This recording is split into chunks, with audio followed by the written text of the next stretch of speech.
Yep. How did you go about developing like the brand for like Evidence Based Chiropractor, like all this stuff? And you said it took like 7-ish years to.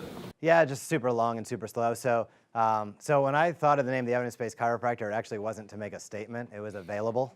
So I was like, that's good. All right, cool. All right. So yeah, I mean, I thought of the name, the Evidence Based Chiropractor, and then to start the brand, I've went through multiple iterations. So the origin of the Evidence Based Chiropractor was an interesting story, right?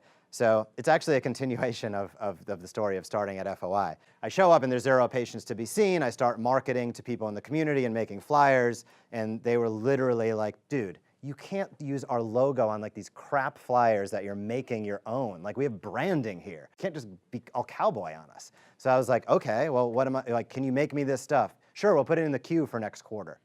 Like, what am I gonna do between now and then? So I had this miraculous thought. I have to get referrals from the other guys that I'm working with. There's no other way. If they're not gonna let me go external, I need to go internal. So that's how I was like, okay, well, I'm gonna show up at the hospital like where are they? In surgery, at their clinics, and at these things called grand rounds, which I had no idea, never heard of before. So I just started showing up to all of them. And that's what started the process of me saying, like, okay, like, what works here? I did a whole bunch of crap that didn't work whatsoever and probably super embarrassing in hindsight, but I started to learn, okay, they're like making decisions based upon some of the research.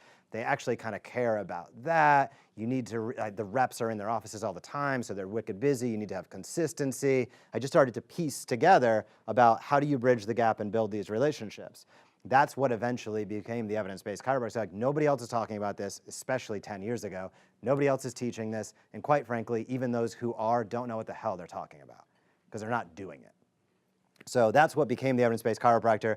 The initial model of it was a Facebook page and a website that did not have my name or face or anything on it, and had very, very terrible branding. Like, I made the logo and it was horrible, but I just started putting up content all the time. Just put content. So I started just driving content. A couple of years in, I said, okay, this has to be identifiable to a person because it just looks like this weirdo shell company that's like really scammy. So that's when I was like, okay, I'll be the face of it.